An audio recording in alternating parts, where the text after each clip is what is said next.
आज हम जानेंगे कि इस दुनिया में नस्ल इंसानी का सिलसिला कैसे शुरू हुआ।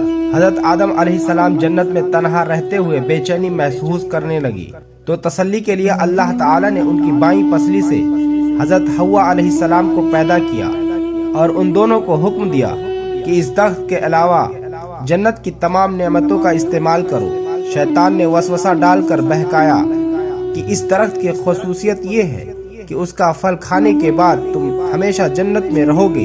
चुनांचे शैतान के धोखे में आकर उन्होंने इस दरख्त का फल खा लिया। अल्लाह ताला ने इस गलती की वजह से जन्नत का लिबास उतारकर दोनों को दुनिया में भेज दिया।